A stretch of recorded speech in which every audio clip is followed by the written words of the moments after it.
Good morning, good afternoon, good evening, good night, wherever you may be. So, I just did a video for, with the commercial and behind the ship for the Drake Clipper. And then my computer decided to go wonky. I mean, I think it's majorly overheating as it is. I need to get some fans. I need to upgrade the GRAM too, but I don't know. I'm gonna have to just break down and spend the money and just get a new computer because Star Citizen is killing my my laptop. But anyways, um, so we have a couple more videos that have had come out. So now we have behind the ship for the Drake Golem Ox, the variant of the Golem that was released on Drake Day, and also for the Kruger Wolf uh, L-22 Wolf Alpha that was released today. As a manufacturer is from time to time they look at their existing catalogue of ships and go, can we make something with this that serves a different purpose?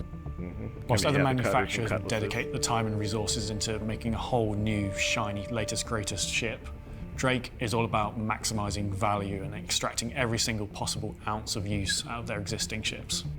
Whether that's the Cutlass, having the medical red version of it from the base Cutlass Black, or from the Cutter spawning into the Rambler and Scout versions.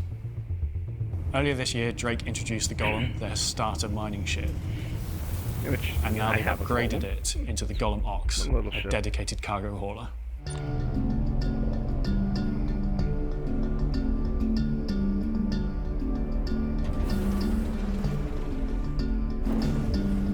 The Golem Ox is a variant on the Golem chassis from Drake. What we've done with it is we have removed everything that is unique to the Golem for mining, and we've repurposed that chassis into something that is a little bit more functional for cargo carrying. It's the smallest ship that can carry a 32 SCU container, and it can also carry two of them at the same time. It can fit up to 32 SCU containers, but it's not exclusively 32 SCU containers. You could fit 64 individual ones or any combination between 1 SCU and 32 SCUs. That's pretty cool. The Golem Ox maintains the majority of the original Drake Golem chassis with a dedicated cab at the front just for the player to sit in and fly. And then they've widened the rear superstructure to support carrying the two 32 SU containers. We buffed up the size of the thrusters, and we've removed the big mining arm on the top, and instead we've replaced that with additional fuel tanks. We've also slapped a deploying tractor beam turret on the rear so that you can attach and detach cargo from the cockpit. It's got a little camera on the tractor beam so you can see from the back view attaching and detaching cargo. So we've got a little bit more fuel, we've got bigger thrusters, we've got twice the cargo carrying capacity in something that is still a very, very small footprint. It's quite nippy for its size. With the tractor beam on the back, you can quickly zoom in, grab some loose cargo and then zoom out. So it could be useful to recover valuables during combat situations. As with all things Drake, it was built for a purpose, and then what we've done is we've kind of given it an additional functionality, an additional role, without having to kind of start from the ground up, which to me feels very Drake in terms of their kind of ethos of how they build ships. The Golem Ox is a variant of the Golem, so it shares paints with the base ship and comes with new paints that will be cross-compatible with original Golem owners. So there's lots of cool customization options available for Golem and Golem Ox owners now. The Golem seems to take paint better than anything else. I don't know what they did when they made it, but the Golem paints just hit differently. I think the Golem paints are probably successful because Drake as a whole have a little bit more of a rustic feel to them. There's a little bit more aging and character in the material surface finishes, which really help when we then start putting on some quite vibrant, quite bright paints onto it. And they kind of contrast really well with the main kind of Drake framework underneath. It looks quite striking, and I think generally Drake ships take paints pretty well. Very happy with the ship. I think it's been something a lot of players have asked for when they saw the original Golems, why don't we do this with it? And so we're happy to introduce that. Could there be more Golem variants in our future? I would say it's probably not off the cards that we wouldn't do more Golem variants in the future, just because the ship is very cool and versatile. Medical Golem.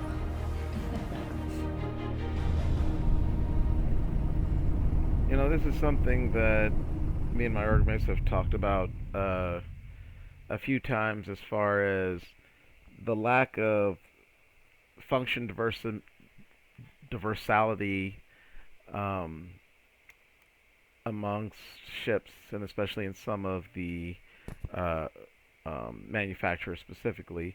One of the things, we've talked about a lot, which, when, the Salvation was announced, and kind of like prior to that, is, like I have a Vulture, and, one of my org mates, Wolf he has a Vulture, but he also has a Reclaimer, so you're going from the technically small to medium to the huge Reclaimer. I mean, ridiculously like oversized, for one person, and the need for something more mid-large, medium-large, and of course, like I said, we now have the Salvation, but that's a starter, so similarly to now, like you said, you have the as Drake is, I guess, kind of. Well, I'm not gonna even say the king of, because a lot of suppliers have difference. But like again, for instance, for Drake, yeah, you have your multiple types of cutters, you have your multiple cutlasses. RSI, you have your multiple auroras, you have your multiple. Well, I guess for the constellations, it's not really multiple, because yes, they are slightly different, but as far as like functions, salvaging, cargo, mining, and of course battle or whatever. But yeah, like I said, I mean, you look at, the, I guess like I said, it would be a good example as they were mentioned for Drake. I mean, the cutters don't seem too vary to me in my limited experiences. I have to take a look at them more better, but the cutlasses demonstrate that. Again, I mean, you have the Cutlass Red, which is medical. Then you have the black steel, and the blue, which I believe, with the police light, and I think that has a like interdiction type thing on it or something. So yeah, kind of like that. And like I said, now with the Golem being mining, this for cargo, they could easily just probably swap out, salvaging, just like for Misk. We have the Prospector, and then we have the Fortune, which are same basic chassis. It's slightly different functionality. So we've thought before, why not take something like the Mole for Argo and make a salvaging variant, or a this variant. You get what I'm saying? Or like certain ships medical variants, like I have the newer Apollo Medevac and Triage, which are essentially the same ship, just slight differences. So I still don't understand why they made those two. But there've been talk about the Hermes coming, which will be kind of like a cargo variant of it, which kind of might make sense that that's coming, kind of like we've gotten the Ox as a cargo variant. But so we'll see what that's like. But yeah, I mean, like, why not take more ships that you have and restructure them, so if somebody likes that kind of style, then they can get something else they like in that vein and style. And like I said, similarly, as I said in the video for the Clipper, I mean, as Drake has that, I mean, I would love to see, something like that for Crusader or RSI or Misk, or something that has a jack of all trades. Again, a bit of everything. Just a small tier 3 med bay, a fabricator. Once we get that, maybe we will see more of that. Can have a little bit of cargo. The possibilities are endless. And again, I'm all for the new shiny ships. That I know the things they still have in concept that they're working on making a reality. But also, if you got some tried and true ships that people love, but they would also like something like that to do something else, again, rather than building from scratch, or again, just recently that went on sale today. There was the L-22 Wolf, which is a ship from this year, and then they made the Alpha, which again, from what I understand, is just a matter of weapons difference, which I don't quite understand why we have two different versions for that instead of again, which my workmates was telling me. I guess there's weapons kit. I mean, I guess the ship is slightly different. So as long as there is some difference in the chassis or in the ship, okay, yeah, I have two separate things.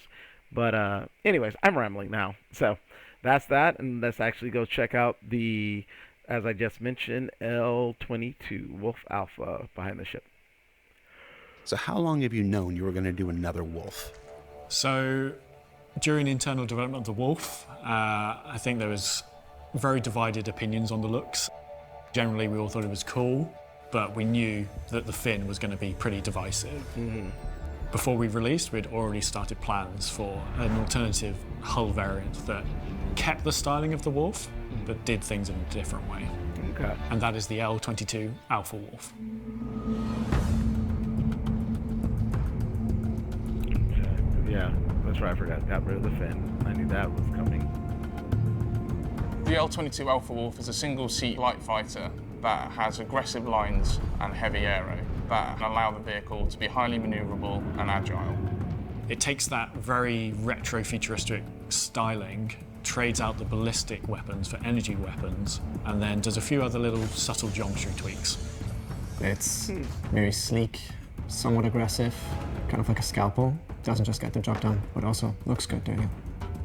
This ship is for an aggressive pilot that likes to get into the action and get out quickly. So what makes it Alpha? It's not automatically better, right? Releasing another variant, we didn't want to just swap the weapons out. We wanted to make some visual differences. That makes no sense. The rear wings are completely changed. They've got a very different silhouette now. We have these long sweeping wings on the Wolf, whereas on the Alpha Wolf, there's some vertical side fins. Rather than being on the underside of the ship, they're now on the exterior, on the sides. Okay. A direct nod to World War II aircraft with the kind of T-shaped rudders and elevators in the back. They give a little bit more kind of like straight line attitude to the ship, I think. One of the things that split the customer base for Kruger was the fin on the base Wolf. So what we've decided to do with the Alpha Wolf is the fin has been drastically reduced and giving a much more kind of streamlined look to it. Oh. There is still a fin there. It's Oh. very, very small, but I don't think I could let it out without one. You will see some slight handling differences to reflect the geometries of the ship. So you lose a tiny amount of SCM and nav speed, but gain maneuverability instead. We also added this kind of sinister-looking red light stripe on the canopy, which references iconic sci-fi like RoboCop, also Knight Rider. Yep. It has a sinister, high-tech vibe, and maybe even feels a little bit alive. Or like The other big change we've made on the rear is we've got these kind of large power capacitors. From there, you can see these really bright orange cables that kind of dive into the ship, and then they kind of come back out, and you can see where they connect into the weapons when they're deployed as well. My favourite thing about the L-22 is the size 4 laser repeaters. With the energy weapons, this obviously means you are not limited in terms of firepower. You don't have that finite amount of ballistic ammo. You have energy weapons that recharge, so it allows you to stay in the fight longer. They're still very elegant. They fold away. They just look very special, in my opinion. It also comes with a slight variation in the missiles that provide a little bit more firepower. It trades out the size 1 missiles for size 2 missiles. We've managed to fit 3 of these in each wing. And another key differentiator is the fact that it has upgraded components by default. It's got slightly upgraded quantum drive in it as factory standard. And one of the nice things about the Alpha Wolf being a variant is it gets to use all of the base Wolf paints plus all of its new paints, and those new paints will be backwards compatible with the L-21 as well. One of the things that sets Kruger apart from other manufacturers is they are sort of a closed loop for upgrades. They want you to upgrade from themselves and not look elsewhere. They make custom integrated weapons that give a much more interesting, dynamic experience, but They know you want more options. They know you don't just want the basic that comes with the actual ship. Kruger's more than happy to provide people with as many options as they want, as long as you stay with Kruger. So for that reason, we're introducing weapon kits for both versions of the Wolf. Coming alongside the Alpha Wolf is a ballistic weapons kit that allows you to swap out the laser repeaters for the ballistic Gatlings, which is something that will be important in the upcoming tactical strike groups. Alternatively, if you love your L-21 and its fin, you can get the new laser repeater and put that onto your L-21. This really allows you to pick which visual style of Wolf you like and then kit it out how you wish in terms of weapons. That means that every time Kruger releases something new, it's not just new Kruger owners that will get excited, it's our old Kruger owners as well. And I think this is something we'll see going forward with future Kruger ships. So you're going on the record right now, there's more Kruger ships coming. Yes. Okay, cool. What you need to ask yourself is, which one do you like better? I mean, Or I'd like to see, which one you feel like flying you today. know, the feel of Kruger, Some days but you might in want to the, fly close to the medium water or and skim it. larger Other days ships you might with want to feel a variation. bit more Robocop. Both of them are beautiful ships, and I think a lot of people will want to own both. I was really happy with the L-21. I think the L-22, it stands alone. I think it's a great looking ship. I think it's a great functioning ship. Very happy. The team did an amazing job kind of bringing the concept to life. I hope you feel like you have something powerful in your hands. I hope when you see the weapons extend, you realize that this ship packs a punch. I do love that, you know, red and gunmetal color. Alrighty. You know, like, again, of course I rented it as IE, so I'm gonna try it out. Not a ship that I see, you know, wanting to have or fly a lot, but you know, again, I'm as opposed to many of my org mates who are self-proclaimed ship sluts or whores. Yeah, my hangar is, I mean, I'm not gonna say it's minimal because I mean I bought a few things and everything, but like I said, I don't have a ton of things, you know, that repeat doing the same thing. Now, as you know, again, most things are available now in the game as far as you can grind them, or well, grind and make them a variant version for like Wicklow or whatever. I mean, I may be increasing that if I ever get around to that. But as far as, you know, the stuff that have just actual spent money on, yeah, there's only so many things, and I generally upgrade before I would think of actually buying straight out something. So, that being said, that is my reaction and my thoughts on the behind the ships for both the L-22 Wolf Alpha and for the Golem Ox. As always, feel free to share, subscribe. If you give me a like if you like my content. Those of you who have subscribed, thank you so much. I appreciate it. Hit the notification button so you know when I drop something new. And, you know, feel free to leave a comment if you like. And as always, thanks for watching. Peace.